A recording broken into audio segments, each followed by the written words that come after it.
right, intro time. Ben, you gotta rap. Yeah, you gotta rap. You're insane. You're in pain. I can tell by what you're saying. The clock strikes 12. Midnight arrives. Cock your guns and sharpen your knives. Then there's the rest of it. I forgot the rest. Hello and welcome to the After Credits Show, the geek culture podcast where we talk about With great music. With great music. That was our very own Ben rapping. Hope you enjoyed it. That's his last name. That's his rapper identity. Is Ben rapping. Now it can't be cut out because it's cooked into the intro. Yeah. You guys told me to do it, so I'm your host. it was scripted. That wasn't improv. 1984 narrative going on. That's Ben. This is Evander. Yeah. Yay. Remember to, before we get into the episode, remember to subscribe and like, because we want to keep making these. And we hit 22 subscribers. 22! Yeah, 22. 22. That's like incredible. Jump Street. Oh my God. 23 Jump Street isn't happening. Channing Tatum said it will never happen. When did he say that? Why did you say that? Recently. He was Though? I saw the quote. He just felt like saying it. He was like, the budgets weren't, we wanted to make it really bad. I've been pushing for it, but it just didn't work out, like, budget-wise, and we couldn't do it. Well, damn. But why would he's like 10 years later? By the way, that shit. Well, somebody asked him in an interview. I'm pretty sure because he mentioned it a long time. He just tweeted it. He's like, it's just not happening. He just tweeted that shit's not happening. That was living on his mind, dude. Rent free. Yeah. All right, well, let's get into the episode. Yeah. What's the first topic? Let's talk about the Halloween game. That's at the top of the again. topic list. Yeah, well, because I binged so many fucking videos. I know everything about this game. I'm like the leader. Ask me one question Ask me one question about the Halloween game. Is it gonna be good? That's a dumb. Ask me a question I can answer. I think so. Everything I've seen about it looks pretty good. Try again. How's this? Is the story mode what we would want it to be? Like, how's the story mode looking? Are there dead air? You're fucking awful. Okay, that's great. So I don't know. I'll tell you. The story mode was like my biggest concern about this game, right? Because I was afraid that it would be like a tacked on story mode. The first thing that came to mind for me was the campaign for the new Star Wars Battlefront 2, where everyone just was like, why wasn't there a campaign in the first one? So they threw a campaign in the second one. I'm like, this low-key kind of sucks. Because it was just so easy, right? You know what I'm talking about? Did you ever play it? Okay. I did. What are your guys' thoughts on the Star Wars Battlefront 2 remake campaign? You know, like, they had, like, the Luke Skywalker mission is by far awesome. The best one. Peak. It's peak. That part is like, peak. Yeah, like, they straight up took Luke from the EU and put him in, like, I mean, it's not a live-action setting because it's a game, but, you know, as close as you could get. Yeah. And, they wrote him like Superman, too. Yeah, well, that's how Luke is. Yeah, I agree. Yeah. Mm-hmm. Maybe I didn't play this. What? There's just one level where he plays Luke. It's I don't remember that level. I just remember a majority of the game I had to play as. Who was the female protagonist? Iden Versio. Right? Yes, yeah. Iden Versio. I think the story itself, quality-wise, is like okay to like mediocre. Some missions were better than others. There was actually some cool lore. Like you can tell people that worked on the game actually really. No, yeah. I don't want to hate it. It's the AI enemies. Thing, yeah, I will say one more thing. The update final few levels where it takes place during the sequel era. A lot of people I played through them, but I wasn't paying attention to the cutscenes. They took way too long to drop those. Yeah, but like a lot of people were saying that those weren't that great. Yeah, well, it took forever to drop it. So I only ever played the first set of levels, and my issue with it, Jesus, another fucking tangent in the middle of a topic. But my issue with it is that it is the easy. You can set that shit to the highest difficulty, and just stand still and kill all the enemies and beat every level. It is the easiest campaign I've ever played in my whole life. To the point where it's like brain numbing and it takes away like all the fun. Yeah. And that was my fear for the campaign for the Halloween game. I thought it would be a tacked on, here's a couple levels, the AI is kind of janky because our main goal when we made this wasn't to develop complex NPC AI, right? And I was like, oh, it's just going to be you walk into a house and you stab like 5 people and then it's like mission over. What's happening is there's an entirely different studio developing the single player campaign. They've officially called it a narrative campaign. And what you'll be doing is playing through the first movie completely through Michael's perspective, and it'll be narrated by Dr. Loomis. So my thoughts and my theory based on what they've said about it is I have a suspicion that Loomis is going to be narrating after the events of the movie, and the game is going to be his perception of what happened, and you'll be playing through that as Michael. Based on what they've said, they've showed off Smith's Grove Asylum, which looks like it'll also be a multiplayer map. Sanitarium.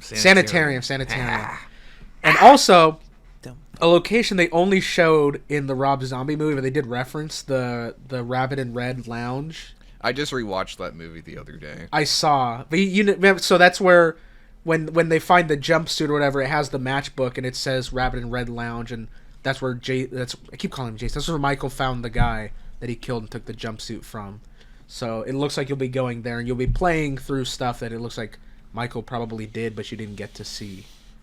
So it sounds cool to me. And they said they want you to start with that. They said it's going to serve your tutorial on how to play as Michael. And as you play it, you'll start out with like no abilities, and you'll slowly unlock more as you continue playing. So it sounds like a real, actual campaign. And they specifically said like it's not just going to be, oh, here's an NPC in a house, go stab them to death, goodbye. Nice. So I was awesome news. I watched so many videos, and every concern I've had, someone addressed it and was like, "We're actually not doing that." I'm like, these dudes are reading my fucking mind. Nice, That's really cool. I have way more information now since I watched all of those videos. Gun is making it. Gun Media. They distributed the original. The thing is, they have a lot of bad reputation because the Texas Chainsaw Massacre game came out. It was a huge hit. For some reason, they had a falling out with the original developers. They brought in a new team, and then like a month later, they were like, "Never mind." They made this statement, like, "Yeah, the game has reached its like narrative end, so we're just not going to keep making it." And everyone's like, "That feels very weird." So, and they've done other things that have pissed people off. And I guess one of the higher ups working on the game was like, "Don't worry, like Gun Media is actually not really involved. They're just distributing it." They've officially made like 3 statements being like they're not involved in the game. They're just putting it out there. That's awesome. So, that's cool. How much more do I want to talk? Have you guys heard how the multiplayer works? No. Okay. Super interesting. The objective for the players is not just to escape, and the objectives for Michael is not just to kill them. So how it's going to work is the characters you play as a survivor, they're called hero characters. And there's going to be 4 of you, and you're in this town, and you're aware that Michael's there. And your objective is to warn everybody in the town, it's fully populated with NPCs. And your objective is to warn as many people as you can and rally them, give them weapons and manage them and have them help you patrol the streets and find Michael. And Michael's objective is to murder as many NPCs as he can. So your objective is not just to kill each other and to escape. It's literally like, and you can bring them weapons, you can tell them where to go, from my understanding. You can call the police and they'll send a police car, and you have to like argue with them and convince them that Michael is there and send them to patrol certain areas. And you can fight back against the police and other like civilians. You can form like mobs to chase them down. Oh, okay. This game sounds pretty awesome. sick. Yeah, I need proximity chat and just be running around the whole crowd of people like, "Evil dies tonight," just chasing his ass down. I've seen like the videos I was watching. Some people were talking about that because you can play as Dr. Loomis. They're like, "I need to play as Dr. Loomis and just run through some big. I shot him! I shot him! I shot him 6 times! I shot him 6 times! Just screaming that shit running down the street. It sounds sick. They haven't given a lot of details, but they specifically said your objective is not to just kill people. Your objective is to stalk them.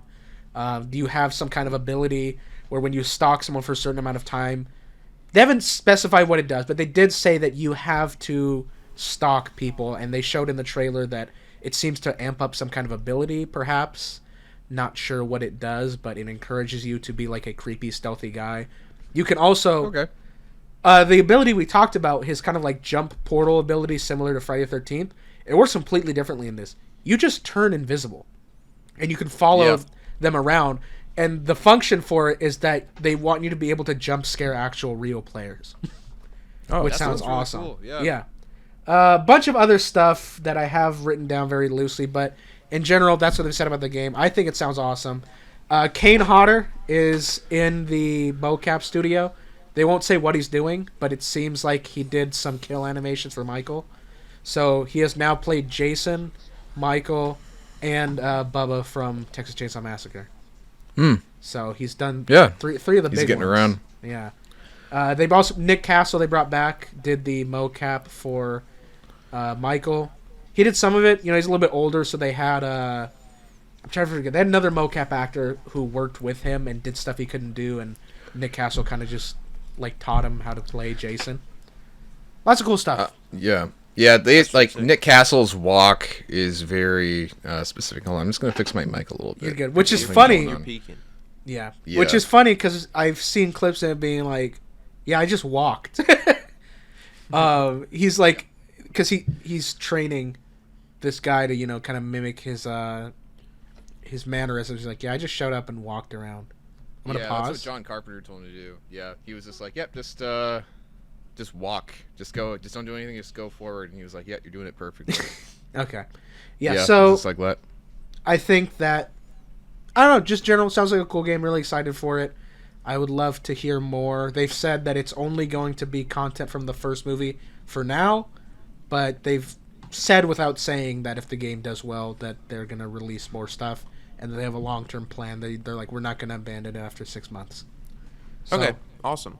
That's all you could really ask for games right now. So, yeah, cool. Very excited. I would like to think that they will keep it around for when they get to the live action series that is going to happen at some point, because there is going to be another live action reboot eventually, and that show is supposed to tie into the new reboot. So they planned it out in advance. So I hope it's alive through Lens, so we just keep getting updates, skins, things like that. But yeah, I hope so. Everything about this sounds awesome. I love all the ideas, and it looks like it's just gameplay-wise Friday the 13th again, with a lot of changes, because my thing is, in that, like, asymmetrical horror multiplayer, there was nothing else like Friday the 13th. It was such a one-of-a-kind game. It was so fun. You could just, it felt like you were living through a movie. You would always have some kind of funny, crazy moment that just felt scripted while you're playing it, because there was so much variety of what you could do. Whether you wanted to escape on the boat or call the police or fix the car or fight back against Jason and try to kill him. It's just like, there were so many options at your disposal that when you played, like, the big one is Dead by Daylight, it's always the same thing. All you can do is fix 5 generators and then leave out the door. Or maybe you can leave out the trapdoor if you're the same one.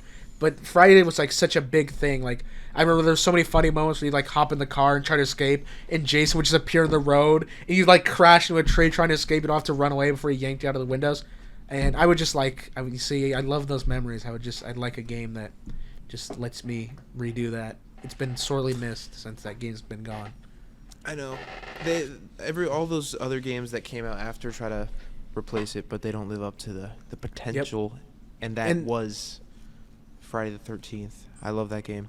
And it's going to be the first reunion of Gun Media and Ilphonic who made that one, because they've all gone on to make ASIM horror games without each other. This will be the first time they've come back together. All right. Well, it looks like it's shaping up to be real good, so that's cool. Lots of cool shit. I'm actually really excited for the single-player campaign now. We have posters for Fallout Season 2. Yeah! They look pretty fucking sick. I really like these posters. It's just 4 character posters for Dogmeat, the Ghoul, Lucy, and Titus. Lucy is with the Legionnaires from Fallout New Vegas. They look really fucking sick. Looks like Titus he's back with the what are they called? The Brotherhood of Steel. And then the Ghoul is surrounded by ghouls, as you'd expect. They got on shades, some of them. Pretty freaking cool. And then Dogmeat. Ghouls. Oh, shut up. Ghouls. And Dogmeat is surrounded by a bunch of rad scorpions. I'm super excited for this season. Oh my god, I'm so excited. Ben need to watch season 1 so you can watch season 2 and we all talk about it. Oh my god, it's such a good show. It's a blast. It is. It's a blast to watch. I love that fucking show. Highly recommend. I didn't even I'm not even a huge fan of Fallout games. Like I played New Vegas, love that one, but I never got into any other but of like never got into the Bethesda ones because New Vegas isn't even right.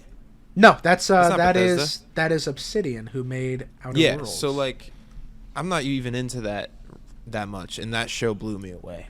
Yep, I was it's like, a great wow, show. It's incredible. Give A me more certain- of the ghoul.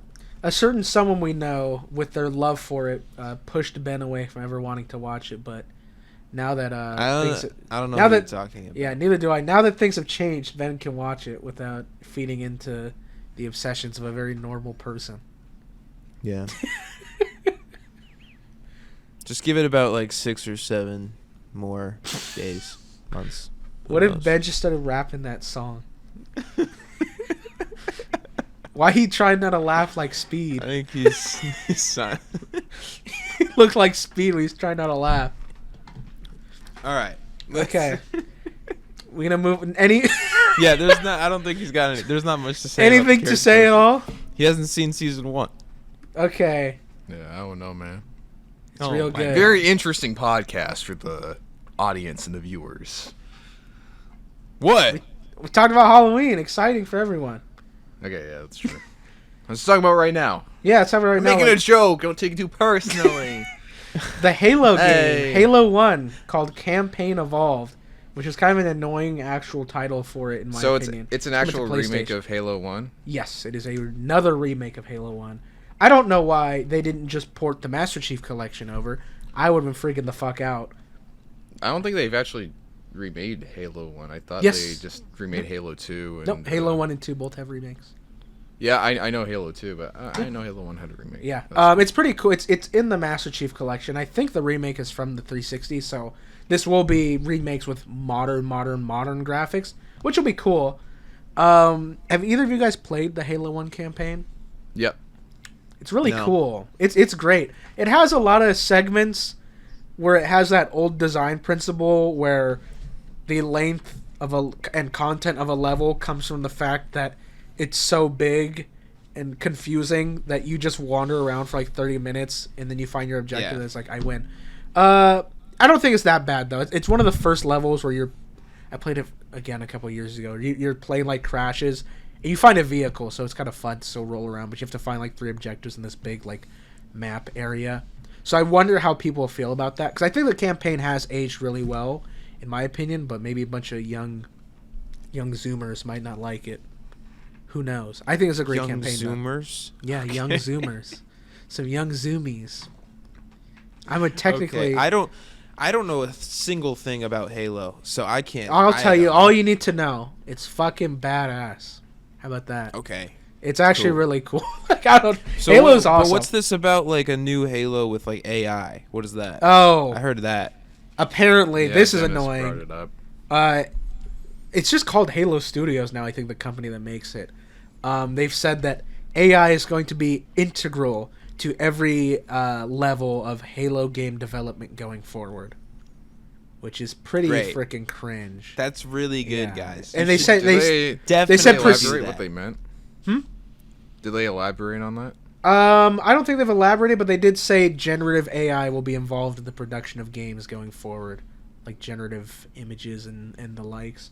So they confirmed like images, like they got really specific. I about believe that? I'm not. Let me look. Let me see if I can find the whole quote. I'm going off Yeah, of what I remember. because I see like people like studio executives or these guys that work on like projects like movies or games. They say stuff like that, and then people are really quick to make it out like they're using ChatGPT to make a game. Yeah. So I would like to know specifically what they mean before people. I mean, people have already leaped at their throat, but I think the little bit of context would be kind of important. Yeah.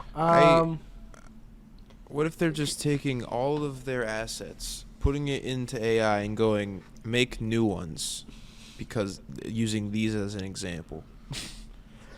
I could see them doing that. Yeah. So That's not even possible. You never know. Maybe, yeah. Well, like, eventually it will be. I guess they haven't clarified. The person who reported on this in the interview said that they didn't. They're like, I didn't specifically state that they are using AI in all the wrong ways, but they said that they've reached out to figure out specifics about about how Halo Studios is using generative AI, but have not gotten a response yet, from my understanding. Take this all with a grain of salt and research and correct. I'm trying to read, because this was not a written topic. This is something that we were just asked about. I didn't research this ahead of time. It's just like, because like all these creative departments, they're trying to find ways to incorporate it at this point in time, whether it is the generative AI, like what people kind of go to, or AI tools that make things like editing or coding easier. So I don't know. I mean, like, we'll see when they elaborate more on that. Maybe I can have a comment on it, but it's just like, we'll figure something out. I just feel like again, I just feel like a lot of people will hear the term AI when in reality that's like some technology that people have been using for like years. It's never been like a problem until like that whole AI thing now. Yeah. So I don't know. I mean, we'll see, man. We will have to see. Like, I know, and this isn't video games, but Michael Mann, there's that article that's like, he said he's going to use AI in his movies, in Heat 2. But if you read the article, he never, like, actually says that. But that's, like, the headline. Yeah, so, that's what I mean, yeah. I don't have... I'm having a hard time getting answers to this. That's okay, let's move on. But we're going to move on to something else. Topic. Yeah, we'll move to the next freaking topic. I guess the Warner Bros. Sale, I guess, is guaranteed. That's a big thing, yeah. Fuck! It is. Oh, shit, I dropped my fucking seat. I'm so excited. Yeah, this is not good news. It's bad. I'm not news. happy about this. This is real bad. And did you see what the I think I saw something about the Trump administration today was like, Brandon's about to get political. We urge Warner Bros. To sell to Paramount, which you guys, they should not sell to Paramount. This is an awful, awful idea. So why don't we go through the candidates?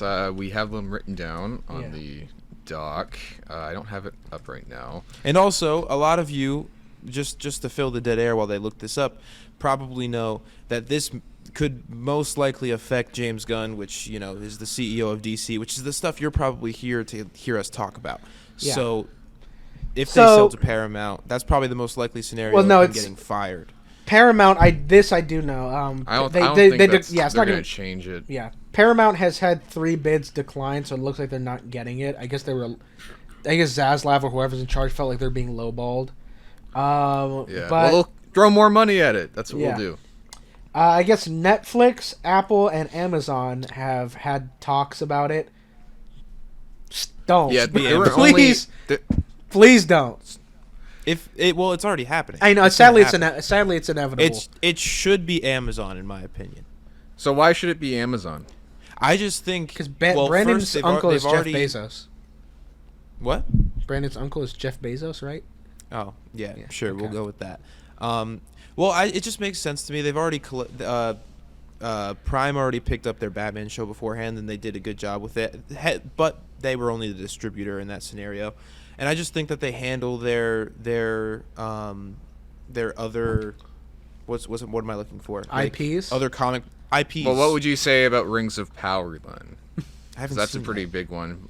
Yeah, well, a lot of people don't like it. The comic book IPs so far that I've seen, people love and praise, and they seem to let the creators do what they want to do. And I think that would be the best case scenario for DC wise. I'm just thinking about that. Okay, well, let's just go through all the candidates. This is the ones that I've seen. Netflix, Apple, and Amazon. So I'm just going through the list right here. Okay. So Paramount has the most interest. They had 3 bids. All rejected so far. Yeah, all rejected, and they even offered Zaslav to still be the co-CEO. I saw that. Which is pretty crazy. So they really want it. I think the most likely scenario is and for that what Paramount it says on here, I don't know if this is incorrect, but they offered him to be the co-CEO of Paramount.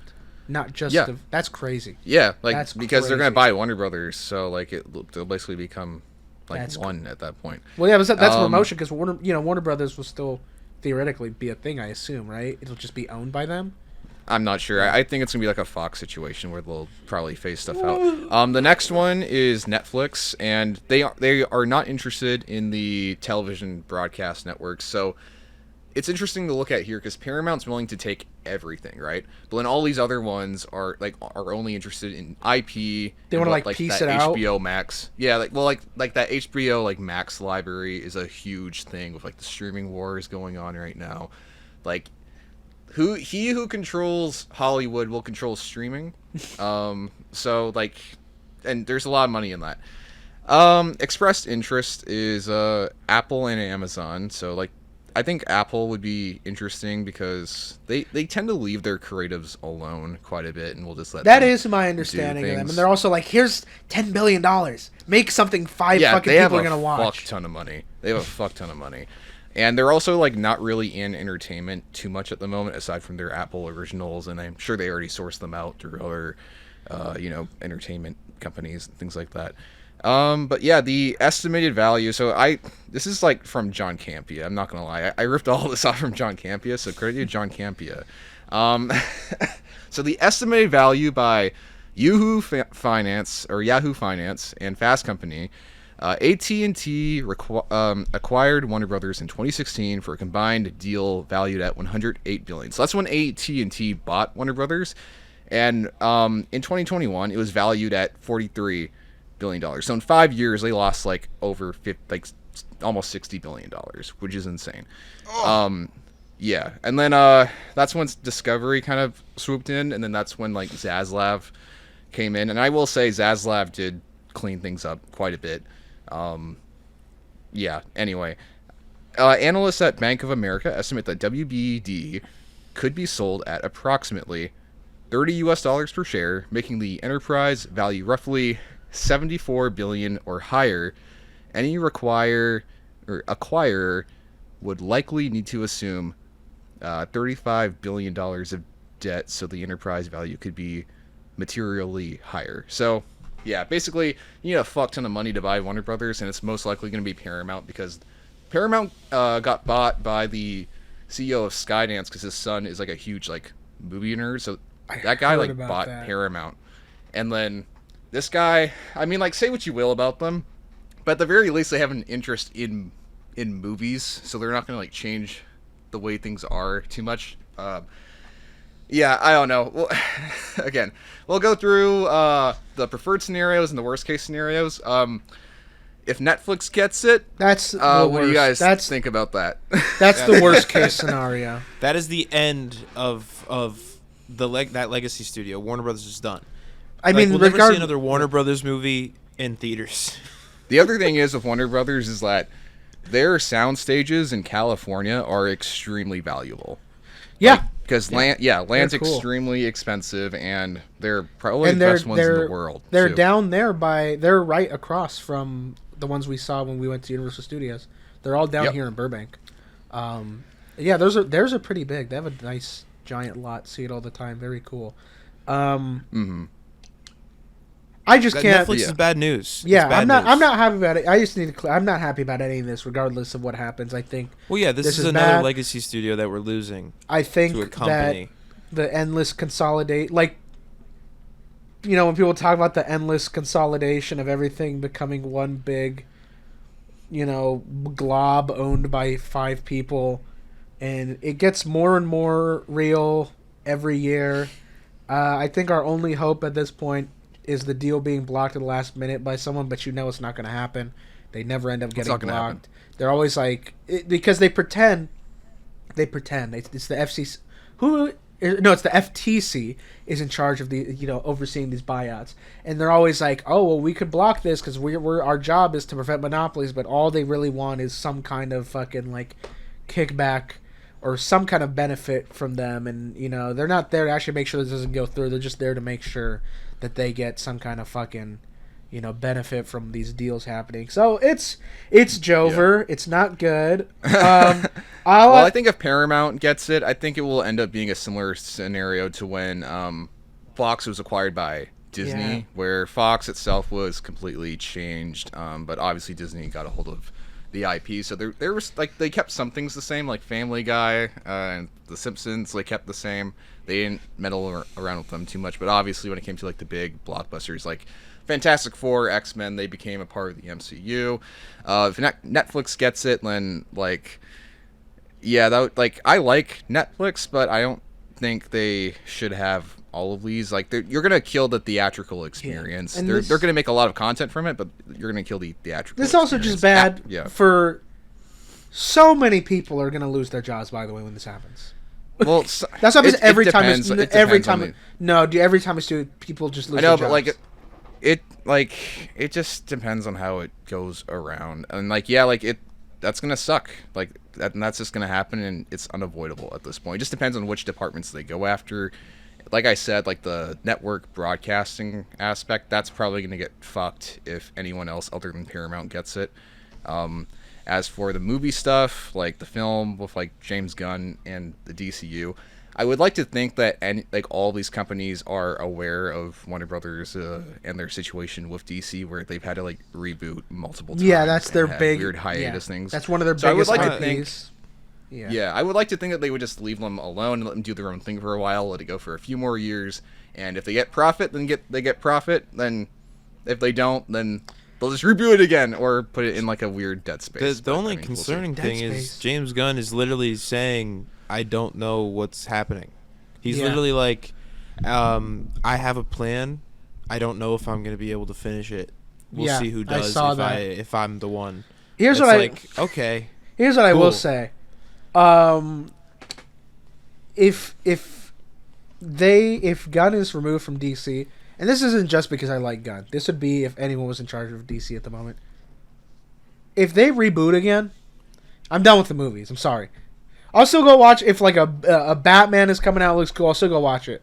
But I'm not gonna fucking sit here and be excited for this shit anymore. I can't do another reboot. Enough of this nonsense. Well, yeah, no, they can't afford it. I think if they do another reboot, DC is the goodwill. It's just the goodwill is just gonna be gone. It's like you can't do it. Enough of this nonsense. I think it already was kind of gone for like. I don't know, man. Like, I think they had to win a lot of people back with like Superman. And stuff. Yeah, but we'll see how the other stuff performs. That's what. Yeah, I'm saying they did. They did. I think they won enough. Yeah, exactly. Like, but what's gonna happen if they fucking reboot again? Like, that's just gonna piss me off. It's gonna piss off a lot of people. I just don't see there's just no positive to them restarting this in any way, shape, or form. Yeah, I don't think they should. Yeah, that would be a bad move. It'd be a big. But we'd all be cooked. Yeah, I don't know. Amazon, they have an interest in going into the theatrical route. They have their new Bond film coming up with Denis Villeneuve, but they're also very like kind of helicopter parenting kind of over that production recently. This wasn't on the topics, but apparently Denis Villeneuve doesn't have the final cut permission on that film when they do it, so that's kind of interesting. And they've just been very careful with the Bond stuff. They're like, we need to make sure this is right, and they kicked off the previous creative team, or I shouldn't say creative team, the original producers, like Barbara Broccoli and the other guy. What? They got kicked off? Yeah, they got kicked off. They took $20 million and they left. That's crazy. They've been overseeing that shit for fucking forever. Yeah, it's been in Barbara Broccoli's family for a long time. That's crazy. 20 mil was it. I mean, it's a good chunk of money, but that's a lot of money to not have to work on a movie. Yeah, I guess so. Yeah. To let go. Anyway, do they still hold on to the rights in any way, or was it just $20 million to fuck off from being heavily involved in this movie right now? From my understanding, it's just with the movie. Okay, but I think they already have been compensated, or they're still working with Amazon on the IP itself. Yeah, because I was going to say, like, having your finances tied to the Bond IP is generational wealth. It was like $20 million to... Okay, they just paid them $20 million to fuck off for the filming. Okay, whatever. Yeah, that's more reasonable. That's my understanding. Okay. I was afraid. I was like, what did it... So that's Amazon. And then we kind of already went over Apple, where Apple seems to just... I think realistically they'll let most things just stay the same. They'll obviously acquire that HBO Max library, and it'll probably all be Apple exclusive content eventually. And they could really use those sound stages as they want to get into the entertainment side of things. But yeah, I mean, we'll see what happens. And yeah, any last thoughts on that? Not happy. That's my thoughts. It's just sad. I think this is bad. I think this is just bad for... There's just nothing good about this. There's nothing good about Warner Brothers being bought. That's all. No positives. Just Okay. talk Only about negatives. a good topic. Yeah. Well, DC is relatable Yeah. in this, little tangent. Yeah, thing we're here, moving on so- to more DC stuff because they registered a trademark for Salvation Run for a film Salvation and Run. comic books and merch, which is interesting. So Yeah, I I guess thought they're full just diving into this. Yeah, this tied into what we were mentioning last week, that hopefully this will lead to new comics about this planet, because we weren't too hot on the comic this is based off of. Love but the once idea. again, yeah, the idea is great. I really like the idea, and James Gunn agrees with us. He's like, we are simply using the idea of the planet. Yeah. There's nothing else that is going to Yeah. be the same. Yeah. But It's the not going to fact be that- 2 hours of Joker confusingly arguing with Lex Luthor.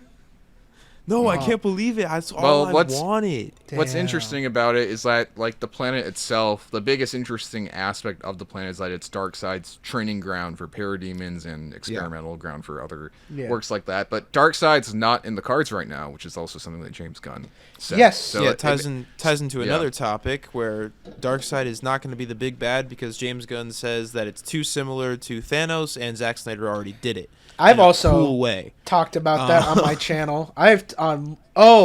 That video isn't out. It's in my DC animated movie video, but I talk You about fool. sorry, spoilers for that. But I talk about I'm like, yeah, everyone thinks that Darkseid is just like a warlord who travels to different planets.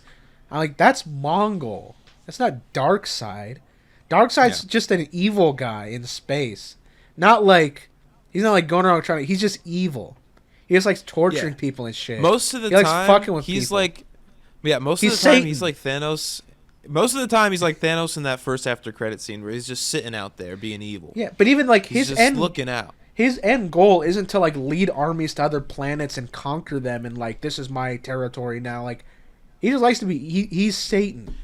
Like picture Yeah, it but like New that's in the New 52 where they're like 52 and Justice League War really made people believe that was the case. and So, Justice League the Snyder cut. and the Snyder cut. Dude, the you know my Snyder cut, favorite guys. Darkseid line? What? August 23rd. April Yeah. 28th, 29th, and 30th. Fake fans. I am. So God, you gotta save. You gotta add that save the date. Save the date. That's was But the fact that they Darkseid trademarked- actors announcement of the Snyder cut. What was it for? I just needed to make sure people know I'm not being schizo. Yeah, that was for SnyderCon. Oh, it was, yes, it was And, yeah. the Thanos, the Darkseid actor did a voice message telling people to save the date for SnyderCon, which is crazy that a SnyderCon exists.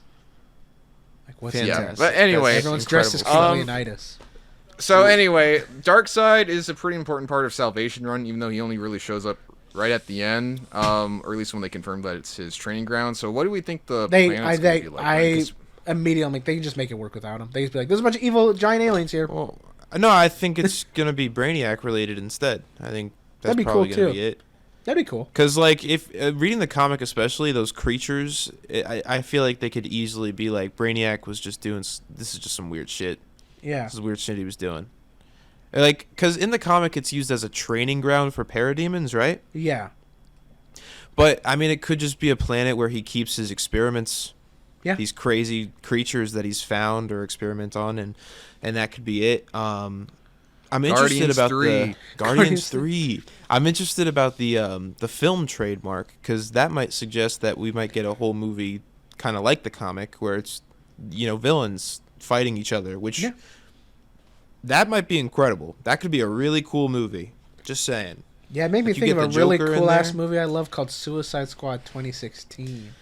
Okay, that really contributed to what I was saying. That's really good stuff. What if I don't know why when I thought of like when you're like all the villains fighting each other, I don't know why I was like Suicide Squad 2016 because they fight each other. Okay. Like David Ayer directs it, and for some reason like Salvation just looks like downtown LA, and the Joker has the LA tattooed on his face, and it plays like like Rick Ross music. Yeah, that would be really good. I'd like I think that. people would really like that movie. Yeah. I would. I agree. It'd be incredible. I'd be there day one. Should they bring Jared Leto back to play Joker? Oh yeah, and he should also cameo as Ares from Tron Ares. Oh my god, he that's can he right. can be the hero. Well, you just immediately made this podcast get 0 views by mentioning Tron. Dead air, dead air. Comedic Wait, pause. say something. I was doing funny. I All did right, funny well, pause.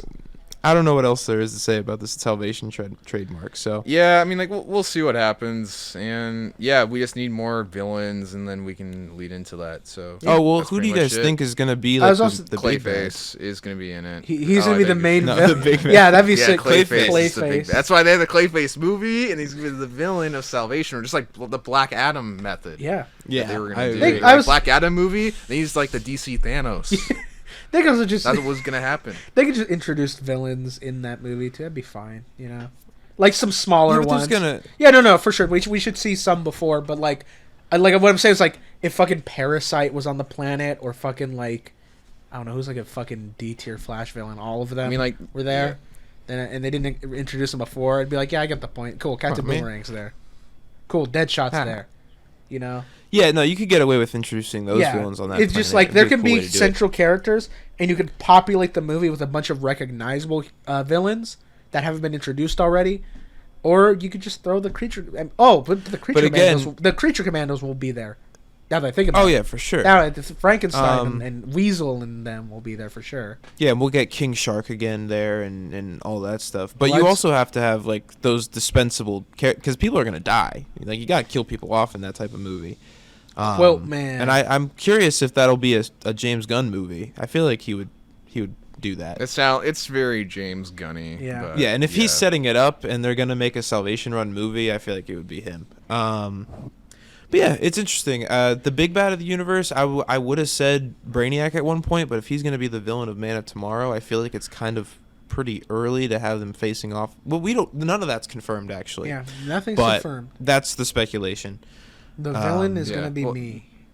Well, there's a little bit. We'll get into lanterns now. But lanterns wrap shooting pretty recently, and when you work on a pretty big film or a pretty big television series, you end up getting crew gear. And for the crew gear, they had a Green Lantern or hat, and on the hat it kind of alludes to the Center from New Frontier. So that might be what I don't think it will have much to do with the Salvation Run movie. But unless that they could do potentially some be big, the big villain. You think?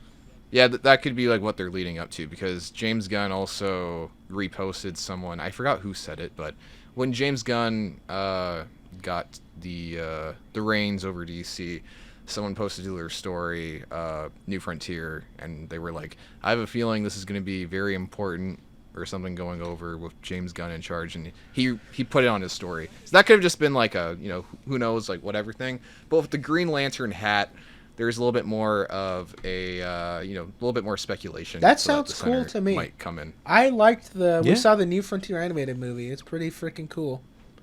So It's pretty good. I really want to read that comic. We'll read that at some point. Yeah. I I would be But on yeah, board I mean- with that. And also, it seems like we're getting, just to talk about who could be in Salvation Run, it looks like we're getting a handful of Lantern villains. You're gonna have, your Sinestro is and gonna be in there. highly rumored, sure. or I should say highly speculated, and this is fair game to talk. We haven't iterated this. I think we have like a kind of rule to not talk about leaks and on this channel, but this was said by one of the actors, and he might just be jerking us around, but the actor has said, I forget what his name is, who's on that. He's heavily implied he was playing Black Hand, and and through something else, I believe he said it's also heavily implied that Atrocitus will be in the Lantern show. So that's already 3 pretty big Green Lantern villains that could appear in Salvation Run. Sinestro, Atrocitus. That's pretty Black wild. Hand. I didn't know about the Atrocitus thing. That's Yeah, I know that's about crazy. those. That'd be cool. That also just gives me hope in general for the more hope for this show.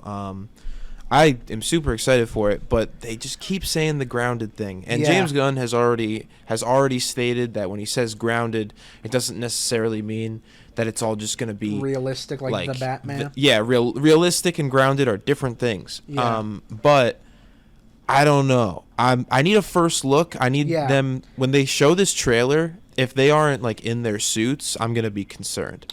Yeah, the I'm teaser gonna be a is bit on concerned. the teaser is on its way. It looks like. Yeah, apparently we're gonna be getting that real soon. And now that there's even like set leaks. Like there was a leaked cardboard cutout of Guy Gardner like in a beverage ad for the show. So now we're getting stuff from it. Okay.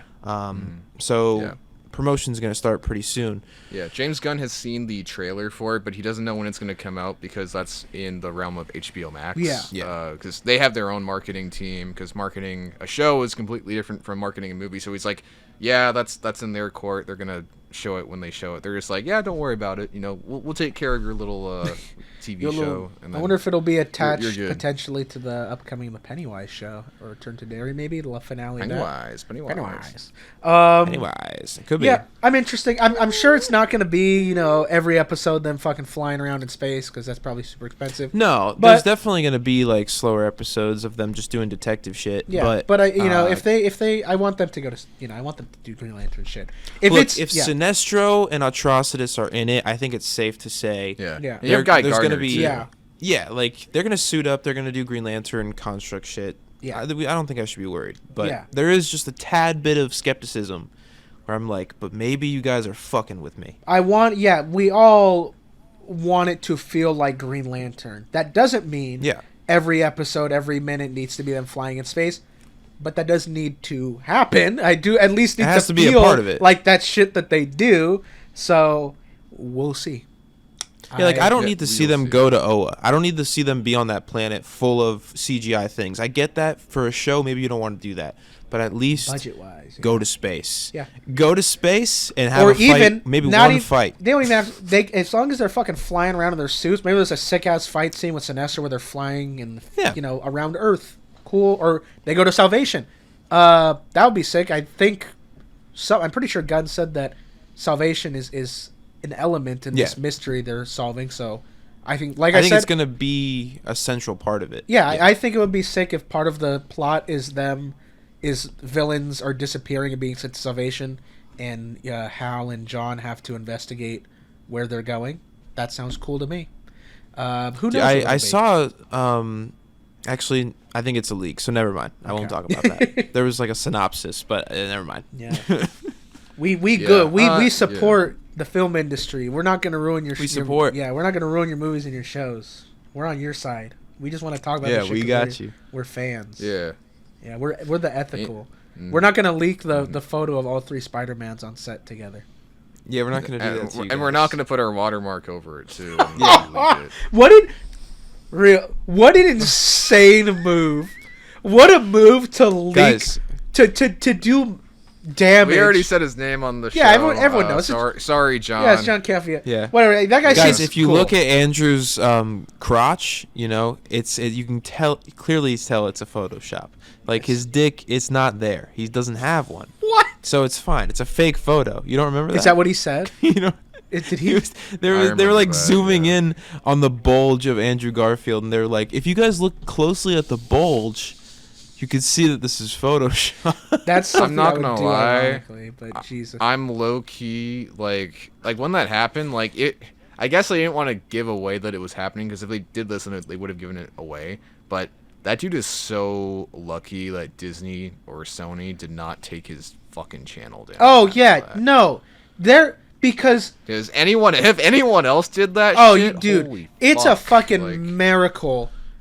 Because it would be so easy for Disney to be like, that was our biggest fucking movie, and you ruined one of our biggest. Not just Disney, and Sony. Yeah, for them to be like, that was our biggest fucking movie, and you ruined our biggest draw in the marketing.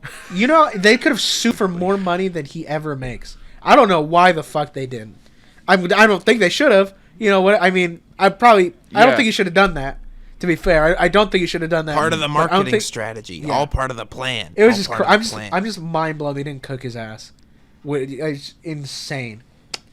Want to move on to our last DC topic?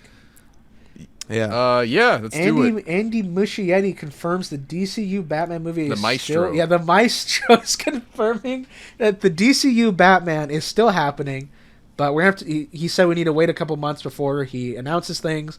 And there are some reports, and which is James Gunn has even said that it's a different movie from the one that he announced, like whatever it's shaped they up. said Yeah. he said like a lot of changes since they announced that movie. So. Yeah. And for a really long time, there have been those rumblings that Damian isn't even the Robin. That's been a rumor. I feel like every few months there will be a new rumor about that I'll end up sending to the chat. But yeah, I'm very curious about this movie. Andy is still attached as and director. once again, this means no Matt Reeves. I know that's been the massive speculation for months. Has been that Matt Reeves is directing and that Pattinson is the DCU Batman and that, you know, it's going to be the Batman 2 is going to be in the DCU, but this seems to Are confirm. you a merger, bro? What? Are you a merger, bro? Have you heard that?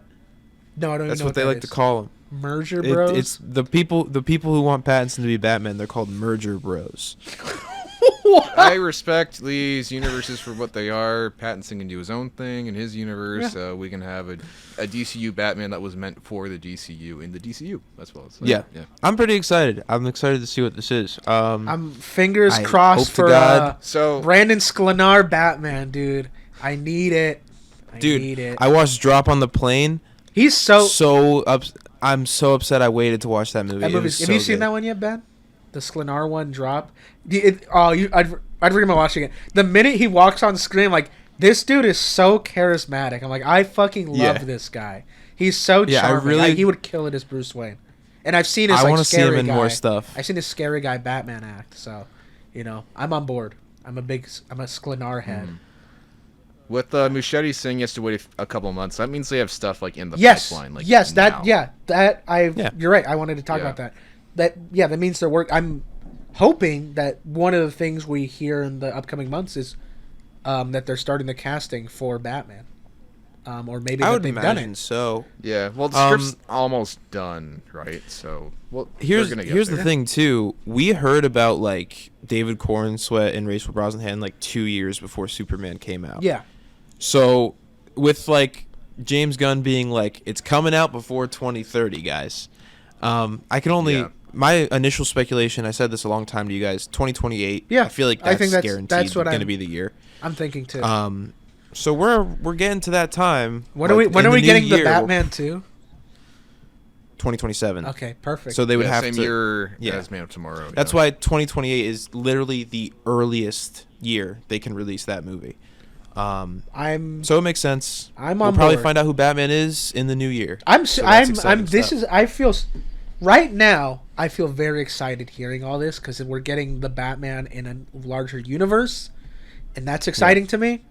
This is what I'm talking about real quick. If DC reboots, I'm not going to have these types of feelings going forward. I'm like, that's what I was trying to touch on. I won't have this level of passion and excitement. I'm completely... I'm with you there. I don't think I can handle it. Yeah. I don't I want would to just see be a new over it. I would Superman just again. be like this, like, all right. Yeah, you guys had me with this one, and now this universe is never going to finish again. Yep. So that would be... We shouldn't... Yeah, let's move on to the next... Don't manifest that. Yeah, let's move on to the next topic. Don't manifest that. Want to hear the next topic? 2 fucking Star What Wars is it? movies that sounded pretty cool got fucking shit canned. Or one that sounded By cool. Bob Iger, By Bob Iger. which is crazy. Interesting. Yeah.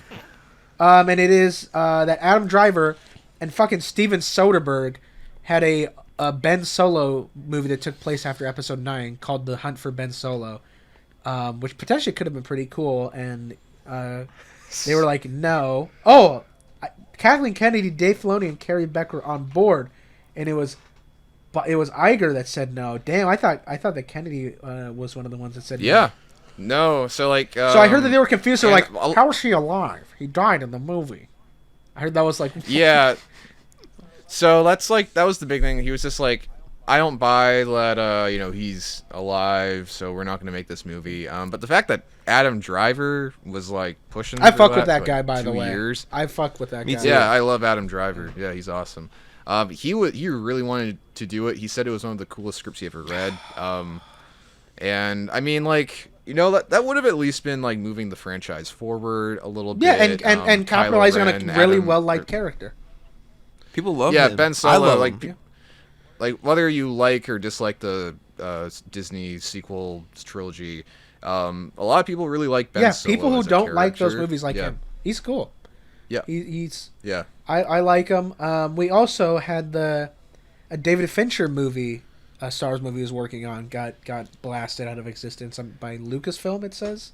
I don't know if we have a specific name. Yeah. Maybe that's Kathleen Kennedy. That one hasn't come out yet of like who has been shutting that down. Or even what it was about. There's been some. Yeah, or what it was about too. Oh, it was post Rise of Skywalker, yeah. So it was also going to be like after Advancing the Universe 9.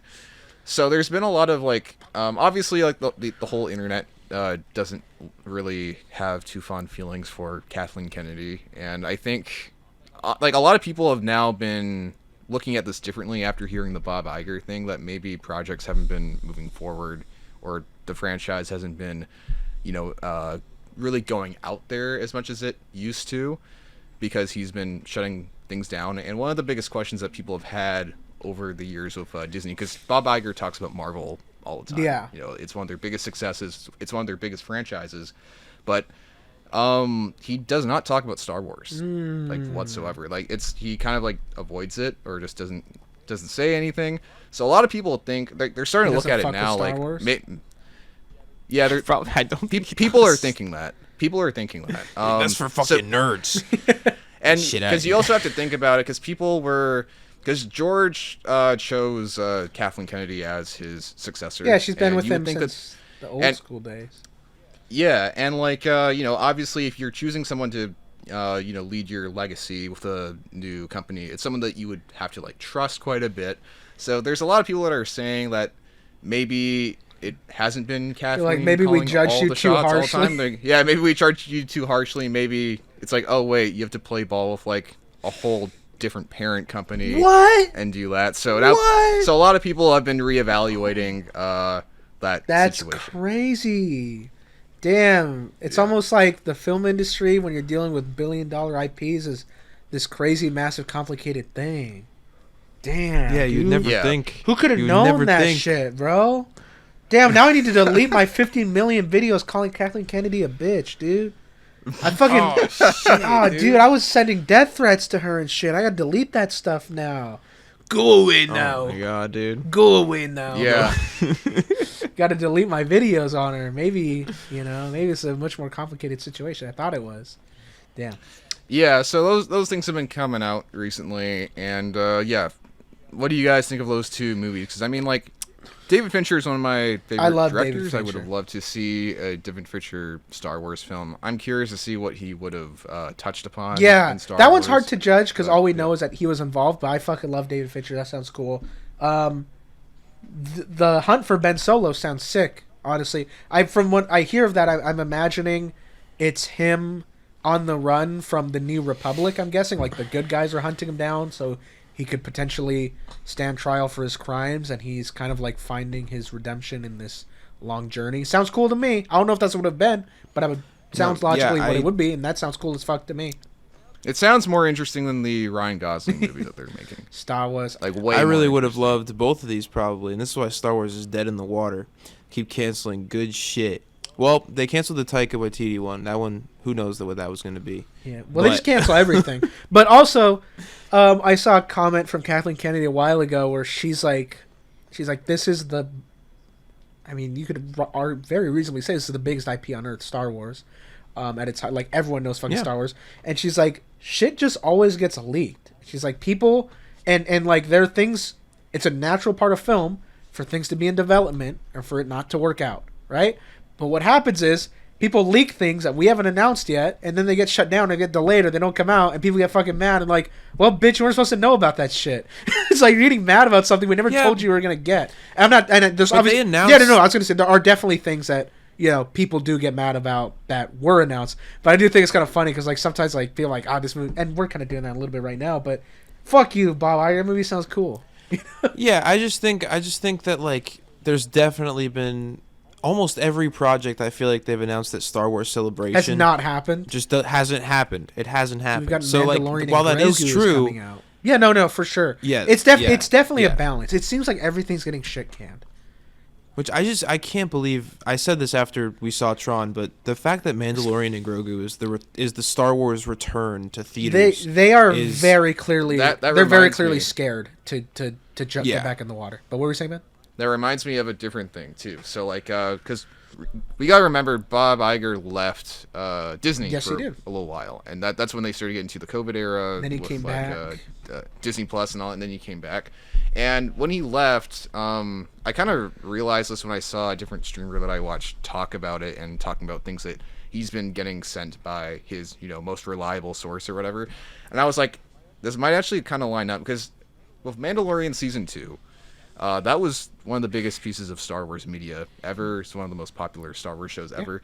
They brought back Luke Skywalker. Yes. And they also left Grogu with Luke. Yeah. And that's something that Kathleen Kennedy would have had to sign off as well. So, but then good old Bob comes back around. Like, bring back the baby. Book of Boba Fett is like, no, bring back that motherfucker right now. Put him back in the show, in a different show. I don't care what you gotta do. You gotta bring that motherfucker back right now. And we're gonna turn your fucking season 4 into a goddamn movie. And we're gonna put Lizzo and Jack Black in your season 3. That makes sense. Yeah, I don't know. Like again, that's speculation. I was not in those boardrooms. No. I don't have an opinion on Bob Iger or Kathleen Kennedy. I don't know them, so I'm saying stuff that other people have been saying. Also, just to kind of circle back something, when we all watched the season 2 finale together, and when it ended, we were all like, was that it for these two? We all thought, like, because what had happened was Book of Boba Fett the season 2 ending was teasing the Book of Boba Fett show, which we did not know as a separate show. They announced Book of Boba Fett, but they didn't clarify it's a different show. I remember all of us, we were like, is Din Djarin's story done? And season 3 of Book of Mando going to be about Boba Fett? And going forward is kind of be an anthology about different Mandos? Yeah. And that's what a weird place and that just goes back to what you said, that it seems like they forced them to bring back Grogu. It seemed like their story was just done. It really felt like... Yeah.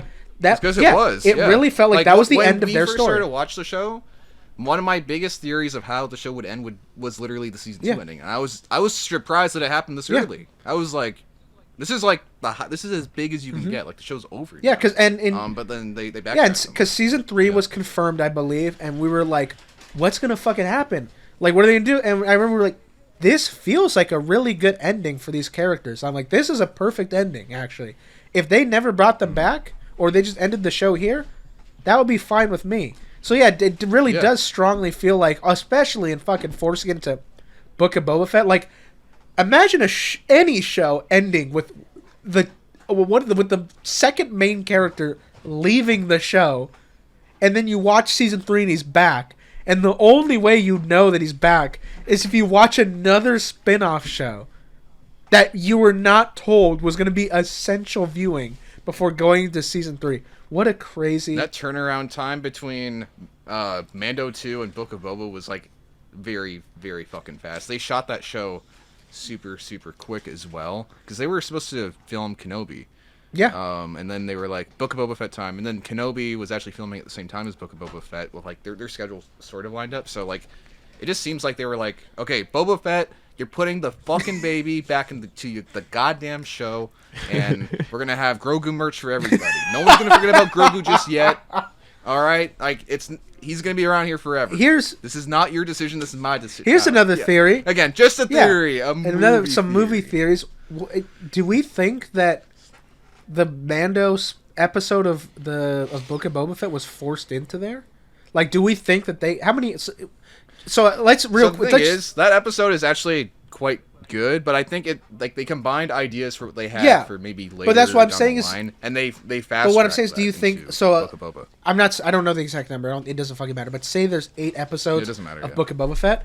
Okay, so is it possible that they were promised 8 episodes to make about Book of Boba Fett, and then Bob Iger was like, "Sorry, you need to bring back Grogu. Episode 7 I think that's has to be about Mando, and so fuck one of your episodes. You can fill that shit in somewhere else." Again, this is just theories where you have no insight. Yeah, this is just throwing shit at the wall here. Interesting. Like, and I think that's entirely possible, because they have to decide the episode number in advance, like a long time. Like, that's way before any script is actually written. So whatever, and by that time, these scripts have to be done well in advance as well. So it would make sense. It would make sense, yeah. Brandon? Yeah, it makes no sense to have 2 full episodes of The Mandalorian and Book of Boba Fett, so that would only make sense if they were... There's full 2 episodes, you're right.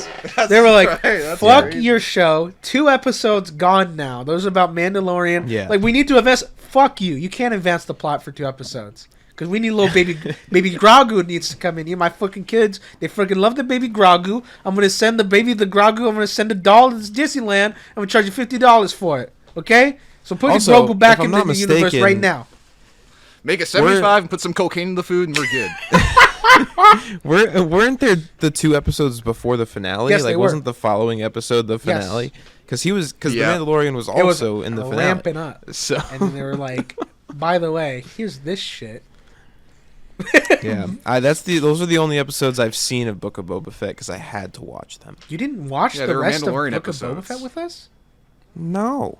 No, Ah. we watched that show solo. I think. I watched the finale with you, Ben. At least. Maybe, yeah, we probably did, but like for most of that show, I was watching it, like with my family or just like by myself. Oh, why did you not watch it, Brandon? I just heard bad things. I didn't want to watch it.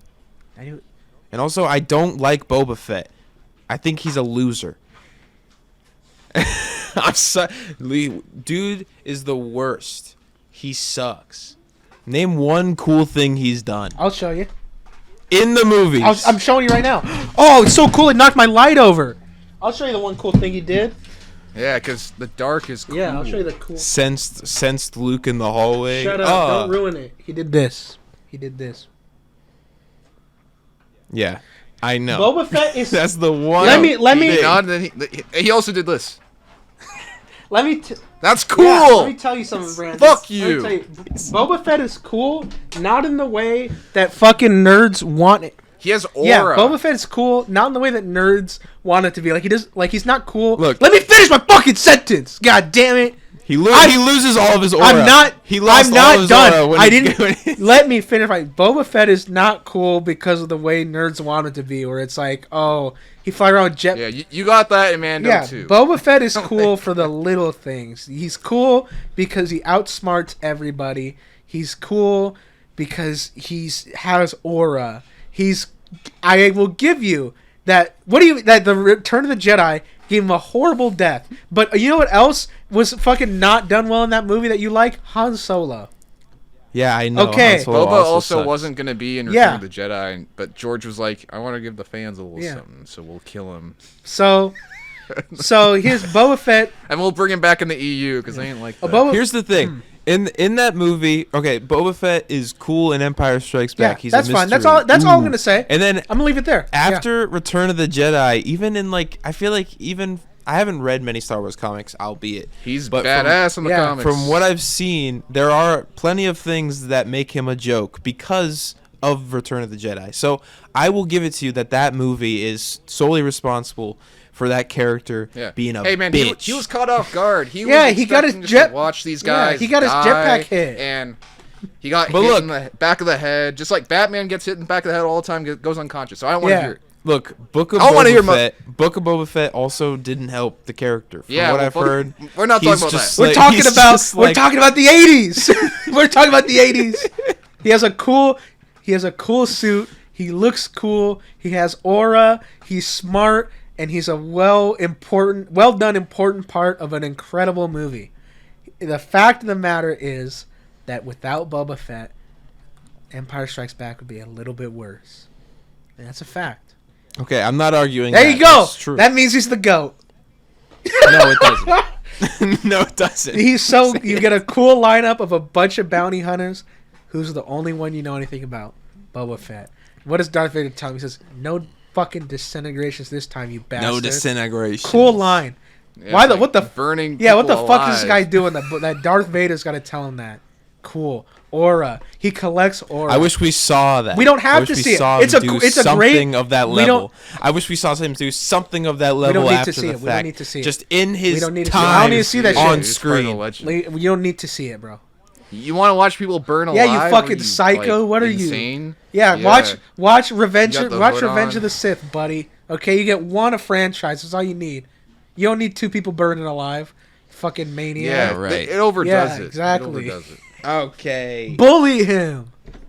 Comment below if you agree that Boba Fett's a bitch. No one's. Do you actually think the internet's going to agree with you on that, People think this.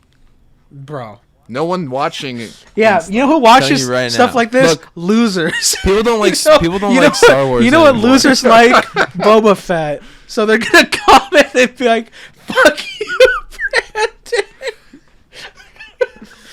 Look, any Mr. Sunday fans know they hate Boba Fett too. Yeah, well, We're in not America, in so, Australia. like, I'm not getting. If I was getting. that's If the I was upside getting eaten down. by big ass spiders every day, I might not like Boba Fett too, but I'm not. Okay, I'm a cool guy. I'm here. Yeah, I'd be like, damn, I wish I'm only don't like Boba Fett because I wish I was Yeah. him, so I can handle these big spiders. crawled out of that that are trying pit. to All kill me. right. Yeah, you know, if I open my card, there's like a bunch of oh spiders. yeah, my in there. freaking 5-year-old got eaten by a giant spider. But if he had Boba Fett's on me, he could have crawled out of him 30 years later, like in the Boba Fett show. Yeah, man. Yeah, he could have crawled out of him, and my 5-year-old son would be 35 now, and he'd be a monster. Drink grog. Yeah, Yeah. What? yeah. How do you Drink How do you feel now, Brandon? You feel like you got fucking owned? Let's just go to the next. feel- Is there any more topics? We had comic If I can book talk about club. Shelby Oaks real Is that- quick. I saw that. Oh, yeah, I'm not gonna let's go talk in about depth. Shelby Oaks. I was gonna say I thought it was pretty cool. Right. That's pretty cool. Because he's the only one that Yeah, watched. Brandon it. got But yeah. stuck at work. Yeah, I watched it last night. It was pretty cool. It was pretty cool.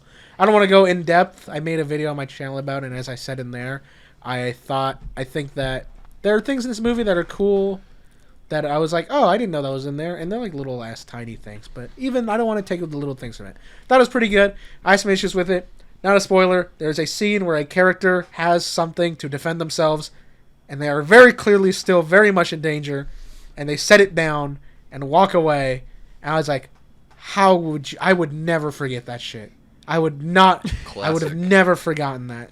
There are a couple things like that in there, so it's not perfect. It has its issues, but I think it's really well put together. It looks very nice. He did a good job directing it. I think the hook, right off the bat, is cool. I think the found footage stuff in like the first 15 minutes is cool. It gets a little bit wobbly a bit at the end, but I thought it was a worthy movie. I also think it's pretty obvious that he wasn't expecting this to blow up into a theatrically released film. So I'm curious. This movie's gonna make its money back because like almost Neon gave him some cash to add some stuff to it, but most of this budget is stuff he fundraised on his own. So that's money given to him by fans. So this movie does not have to make any money back to become profitable. It needs to barely make any money, and it's it's probably gonna make its budget back in opening weekend.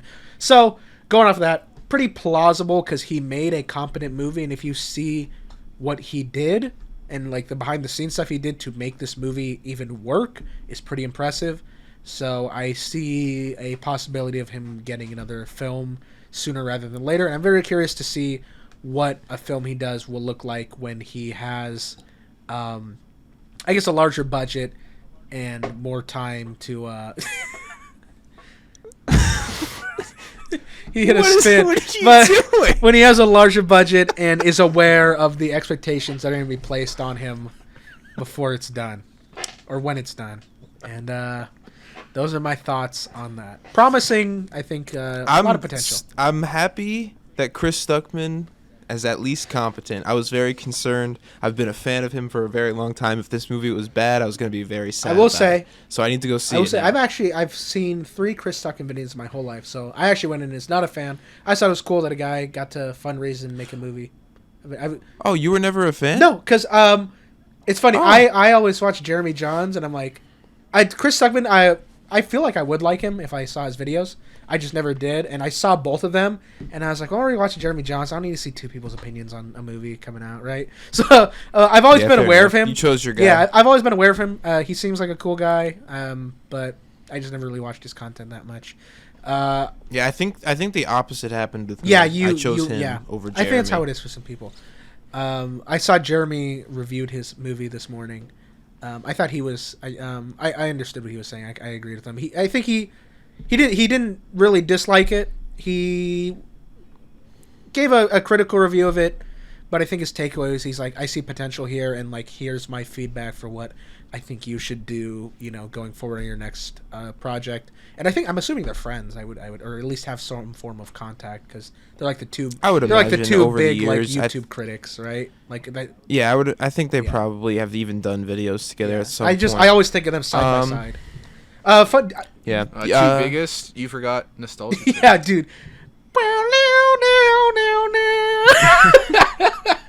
An angry video. Hell game. yeah. But they were the two that were like, here's a movie that came out this week. I just watched it. This movie has a scene filmed at the Shawshank prison. Oh, cool. It's cool. I saw this little interview about how he did certain things in this movie, and he basically had some favors he had over the years banked, and he like cashed all of them in. And one of them was that he's an Ohio native, so he used some. I guess the Shawshank prison is in Ohio, and he did a video at doing a tour at the Shawshank prison, and he maintained contact with that person because he was doing like giving them like publicity. Speed's from Ohio. Why wasn't Speed? Well, maybe he'll be in the next one. But he when production on this, he cashed that one. He's like, hey, you should let me film a scene at your prison, at the Shawshank prison, because I helped you out a while back. And I think there's a really cool setting it's featured in the trailer, so not spoiler, but there's like this decrepit, burnt down old amusement park that's been overtaken by a forest after all these years. Really cool setting, and he talked about like when he wrote that into the script, he's like, I'm gonna need to get permission to film this shit here. He's like, because if we don't, 1.4 million ain't gonna be enough to build me a fucking decrepit Ferris wheel to put in the background of one scene. But it's also like crucial to the movie. Interesting stuff. I also didn't know. I had been under the impression that Mike Flanagan saw this at a festival and picked it up. He's friends with Mike Flanagan. Yeah. Oh, really? They've been friends since Oculus came out. But I guess Mike Flanagan didn't officially back the movie. He gave him... it played at a festival. Obviously, that was always going to happen. It fundraised like a record-breaking amount of money. I think it was called Fantasia. And it aired there, and Neon was like, we like this. And I guess he said that Mike Flanagan gave him a lot of advice. I mean, he's like, don't, like, if he would get offered a meeting, Mike Flanagan was like, don't take a meeting with that person. He's like, they're very shady. He's like, don't, like, I've heard bad things about them. Oh. Which is really good advice to get. That's the best kind of advice you get when you're in that place in the industry. And once Neon picked it up, then Flanagan signed on. So he didn't, like, give him the opportunity, but he was there kind of helping him out with advice, which is cool. Sounds cool. Still awesome, yeah. Overall, interesting movie. I enjoyed it. It was definitely feels. I say this a lot in my opinions on it. It feels like a guy who really likes movies got to make the movie he wanted to make. So I appreciate it for that. And it's my kind of movie, so I liked it. And I will. Nice. All right, Shelby Oaks. I'll end my thoughts on it there. Go watch it in theaters. Woo! To the couple people watching this. All right, so Comic Book Club, you guys ready? Comic Book Club. Okay, Absolute so moving into Comic Book Club. If you don't know what Comic Book Club is, it is just exactly what the title is. Every week we're gonna read a comic book, come back here, talk about it, and we want you guys to read along with us, so that way you can communicate, have a conversation in the comment section about what you thought about the books, and you can hear our opinions about the books. This week we read Absolute Batman issues 1 through 6, volume 1, so you can pick it up on Amazon or a comic book store, wherever you want to go. 6 or 7 issues. It's 6. Basically, Absolute Batman, the premise is it's an alternate universe where Thomas Wayne was the only parent of Bruce Wayne who was killed, and they're broke. That's the hook. Bruce Wayne is broke and has his mom. And he never trained with ninjas. It's pretty incredible. He did not train around the... He never trained with ninjas. He just learned to be a badass. Again. Yeah, it's really incredible. This book is peak. Spoilers. Yeah. It's peak. This book is fucking awesome. First thing I want to say, I'm a huge Black Mask fan. Everyone knows that. He's so goated in this book. Black Mask is fucking... Oh, yeah. He's really cool. It's such a cool interpretation of the character. He looks cool. He's actually badass. He can fight. He fights Batman. I was very happy. I've never seen Black Mask get respected. Written by Scott Snyder, the GOAT. GOAT, by the way. But yeah, Black Mask is constantly disrespected, especially in those fan films we like to watch. In everything. It's a noted thing. In everything. I'm a huge Black Mask fan. He's disrespected in every animated movie he appears in every live action movie he appears in, which is one, in every fucking short film we watch, in the Arkham series. Every time he appears, it's just for him to get tased or punched or blown up. It's crazy. So it was Pretty cool. much. But in this, he's like a really competent like fighter, and he's just a cool leader. And he fucks up Batman in the last issue. Things. He really does. They have an awesome fight in that last issue. It was incredible. This book hooked me. The first. When this book was announced, I was not fucking with how it looked. I saw. Me neither. I was like, I don't know about this. I'm like, big ass Batman with an axe on his chest. I was like, is Scott Snyder washed, bro? And I saw a comic historian video, which is maybe the only video I've ever seen from that channel, that was going over the first issue, and they were, I know I never watched that type of content. That's crazy. I know, right? But and they explain the intro of this book, and the intro is you see someone on a motorcycle with a hood with a helmet riding through Gotham, and they're talking about how they've been away from Gotham for so long, and how they're back now, and Gotham is a completely different place, and talking about how dangerous it is, and how they need to come back and fix Gotham and save it. And you're like, oh, this is Batman coming back from training. And you flip the page, and they take off the helmet, and it's Alfred. Immediately, as soon as I'm like, this is Kino. I saw that, and I turned off the video. I'm like, I'm going to fucking buy this book right now. That's an incredible hook. Just a buff English man. Yes. It's so cool. What did you think, Ben, of that opening? Yeah, I read the opening like when the issue like first like releases, because people post it to like Instagram, but I didn't get spoiled on it until I actually read it, and I was like, oh shit. It's such a great playing with your expectations in a good way. Yeah, and it's accurate to how Alfred actually is in the main DC canon as well, with his backstory. Yeah, being a spy. Military background. Yeah, they're just advancing it to the time. Sometimes in the Royal Air Force. They're just they're moving the timeline. And obviously putting that on steroids. Yes. And where he's this like old badass like Bond. I've seen people comparing him and Deathstroke to Snake and Solid Snake, design wise, which is sick. Just go over. Also, he like instantly finds out who Batman is. Like he knows. Yeah, he figures it out immediately. And he's just following him. Yeah, like there's no like build up to it. He's just like, oh, so I followed him. He was like, I know you're Batman. He's like, I know that you know that I'm Batman. I knew that before. It's sweet. Yeah, like, so you let me figure out that you're Batman? Yes. The plot for this book is that there is a gang called the Party Animals that are led by Black Mask, and they are attacking and destabilizing Gotham.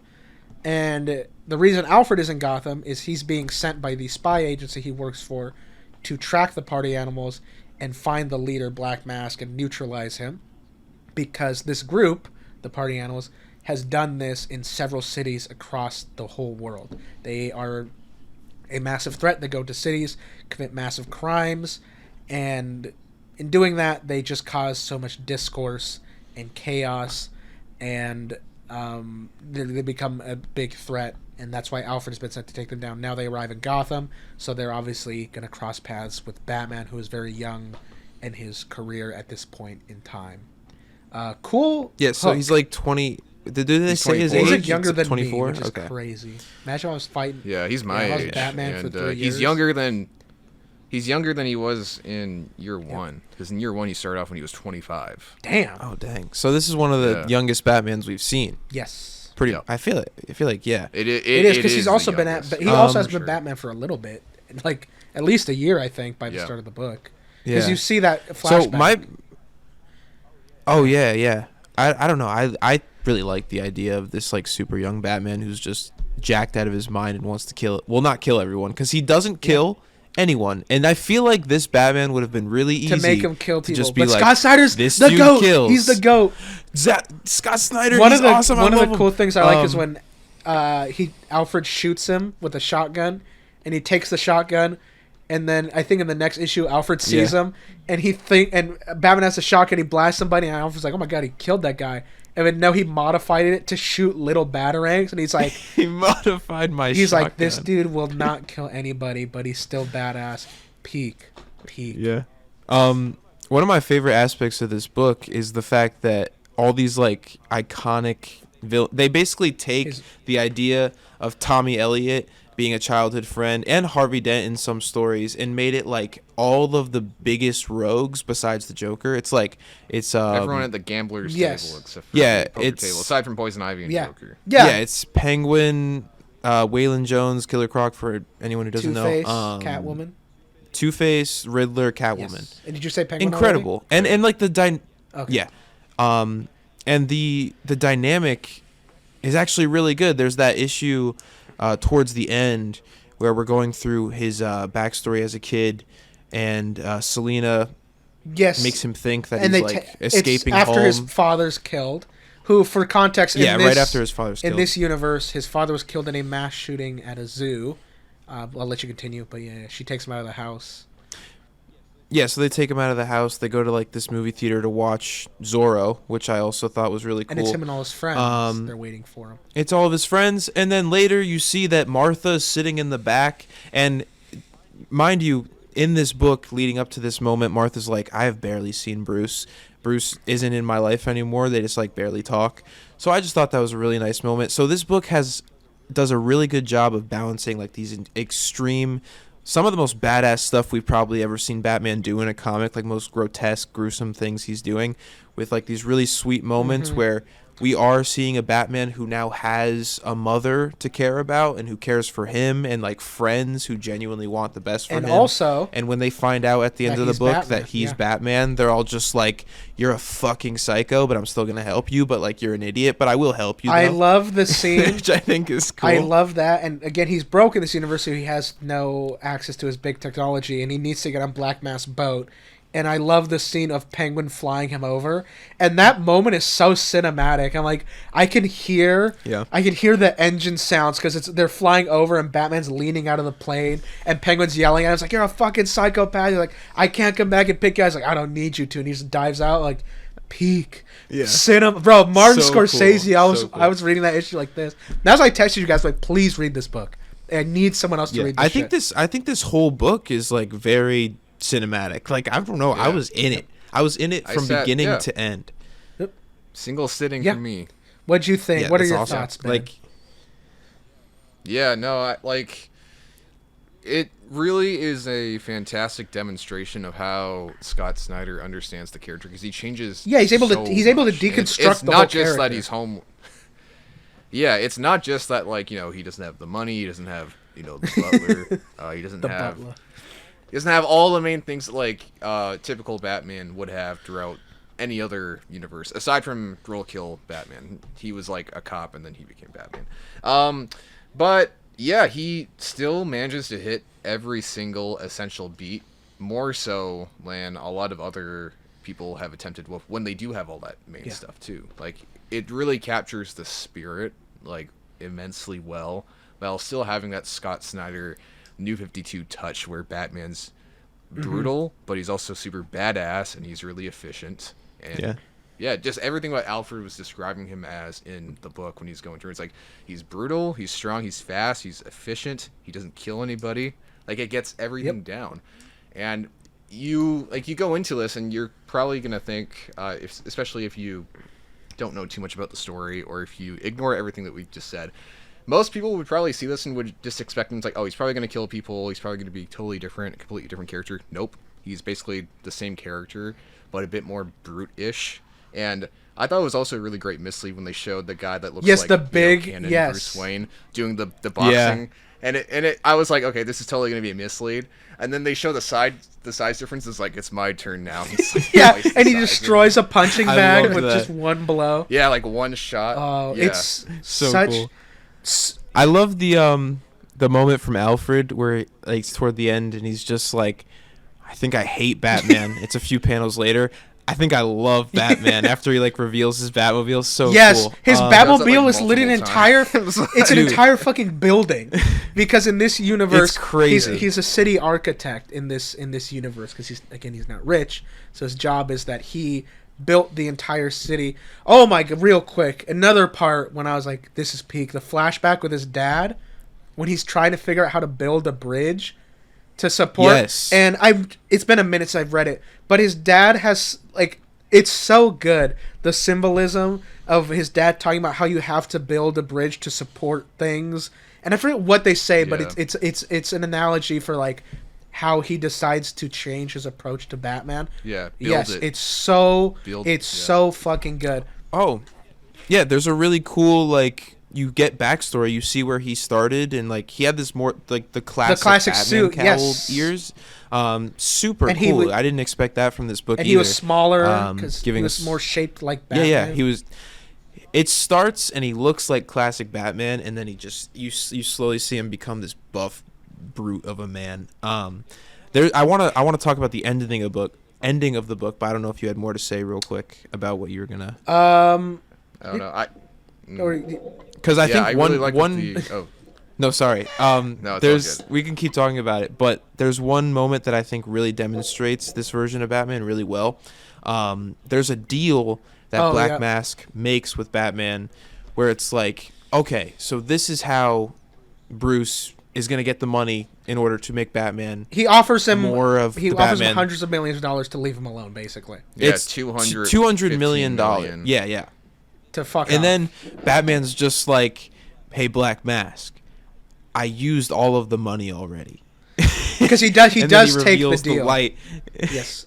Yeah, he does take the deal, and we're meant to believe like he's going to use this money. Like it, obviously, you don't think this is going to happen, but you're meant to believe that it will. And he's like, "Hey, I used this money already," and he lights up the bat signal. It's made of money, and then it's just slowly burning, So awesome, burning away It's as so they fight. fucking good. Incredible ending to this Not like about first. money. Yeah, It he really channeled leads the Joker you there. to so many good moments.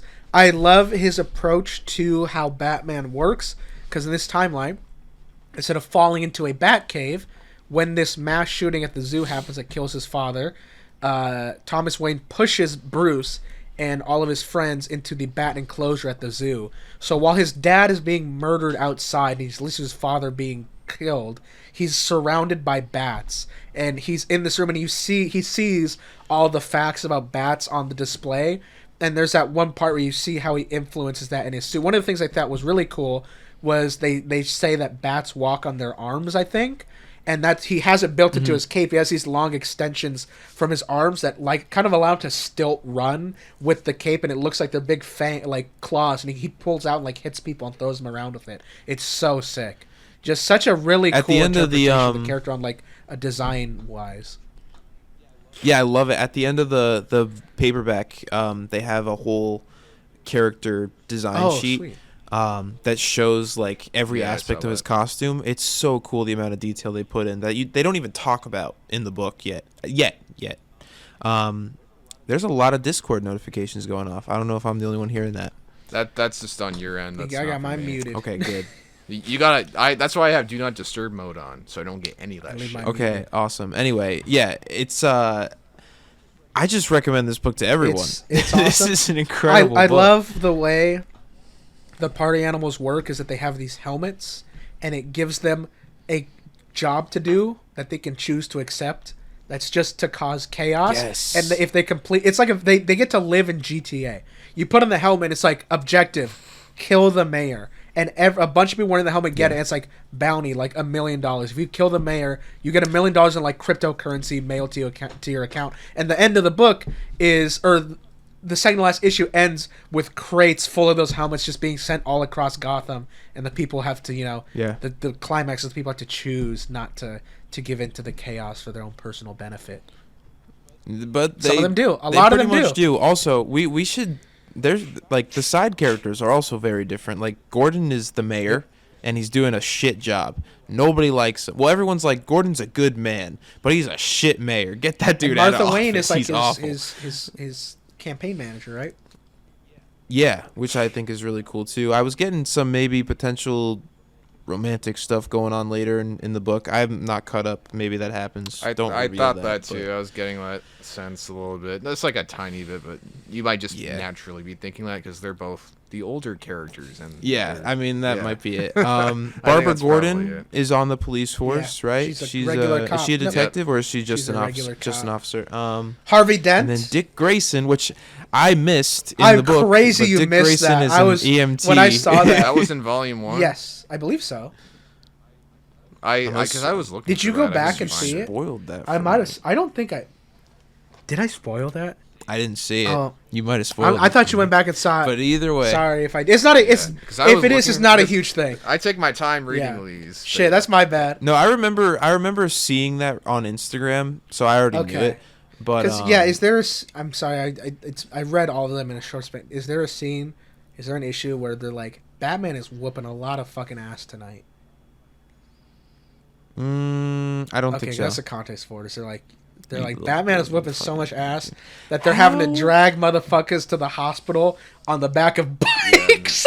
It's so sick. Yeah, not yet. But Yeah, not yet. either way, they're doing a lot of cool shit with the side characters. What were you gonna say about Harvey? Is he, Harvey Bullock, isn't he like sorry. the security? He's yeah. He's the security, or maybe he's an actual cop, but he's at Gordon's like event, I believe. I thought you were I thought he talking was the about commissioner. Harvey Dent for a second. I was like, did I miss No, something Harvey here? Dent is just. But no, you're right. I'm pretty sure he is the commissioner. Oh yes, Ben, you read it today, Yeah. so I read it today, so I'm Yeah. just like, don't question. Yeah, Ben don't sitting like question this with the Ben. knowledge. Yeah. Yeah, but he's just like this buff bald dude, which is very different for Harvey Bullock, but I think it's cool. I don't know. I just really dig everything that they're doing differently with this book. And I need to read the other Absolute comics They're now, like sick. Superman and Wonder Woman, because I've heard those are also awesome. Absolute Wonder Woman they're both really good. Absolute Wonder Woman I thought had so much fucking cool stuff, and I just read more of it than Absolute. I have all volume 1 of Absolute Superman back there. I need to read it, but just a really cool universe. There's an Absolute Evil one shot that just came out, and an Absolute Arc M special that's got pushed back to January, I believe. It's the annual. It's the annual for the book.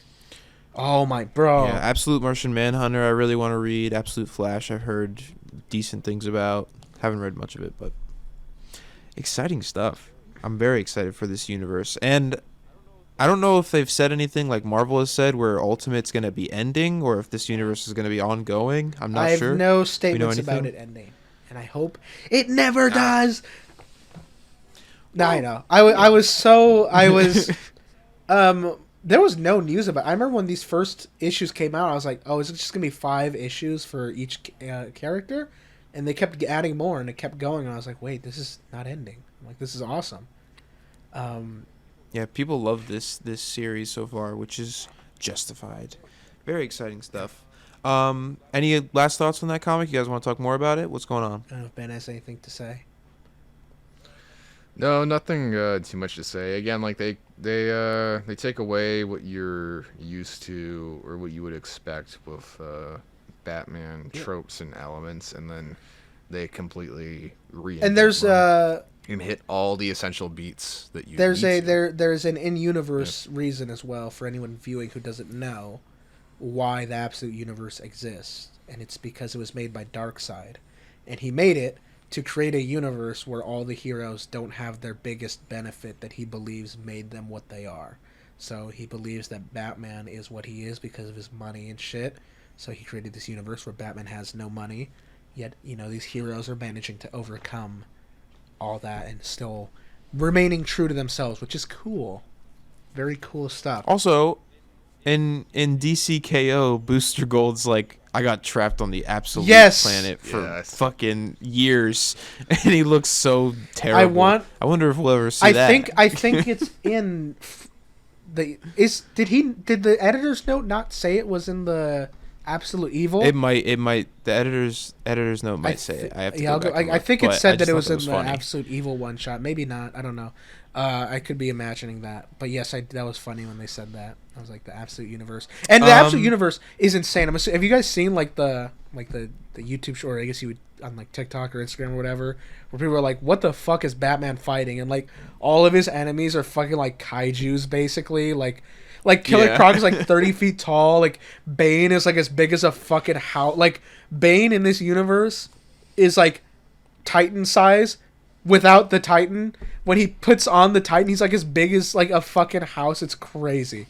That's incredible. Every villain I'm is so just excited. like the Joker. He has, I don't know, but Joker has, you know, that image of him as like a giant demon. We have not seen that yet. I haven't seen it. I'm all caught up. Yeah, so I was surprised when they like teased him in like the first issue of this book, and he was just a regular man. He killed the League of Yeah, Assassins. he did. Yeah, That's He's just- crazy. He's and they also.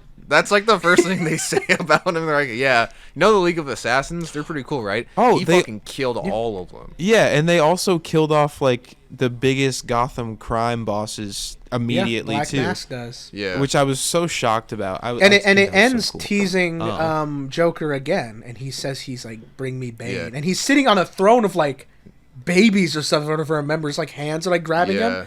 So here's my thought, my theory. Since we've seen the image of Joker in the Absolute Universe as he's supposed to be, is this giant, fucking massive demon, like Pennywise ass giant monster. And what they've said is that he never laughs. That's something they say when they first introduce him. I'm assuming, Yeah. and it's kind of implied that he's like holding something back, like he's going crazy and he needs Bane to like help him. And I won't say why, but that's kind of very much alluded to. I think that if he like laughs and goes ballistic, he turns into that demon. I think that's what he's like holding back. I think he's interesting. You might be he's right. constantly holding back that transformation, and when he like just loosely starts laughing, then like he mutates into that giant monster. That's my theory. No confirmation on that he has not appeared fully. I thought you were going in the direction where it's like it actually is like Pennywise, where he can just look how he wants. Maybe I have no Like some demon. I have no clue. I mean, I could see either outcome, but I like your theory. That would be cool if it's just all like, we've gotten again, but we've gotten one more flashback that doesn't even explain anything about him. We just saw something crazy that he did in the next volume. But I think that wraps up my thoughts on this for now. Okay. Recommend it to your grandma. So yeah, Absolute Batman. Recommend it to your grandma. Absolute Batman, Yeah. dude. Incredible Top stuff. rating. Next week we're just gonna finish it. We're gonna catch up. Will 14 be out next week, or is that still a bit away? Oh man, I was hoping we could finish this arc. I will say we'll the way read, the way 13 ends, you could take that as like a middle cliffhanger area. So, yeah. Okay, so it's a good place to. All right, that's cool. Next week, Absolute Batman issues 7 through 13. That'll be really cool. Are we ready to wrap this episode up? Is that about it? That's about it. Dan, wrap us out. Okay. Yeah. Well, I hope you enjoyed today's episode, but for now, enjoy the after credits. All right. Little reference to something that never existed. Now it Never exists.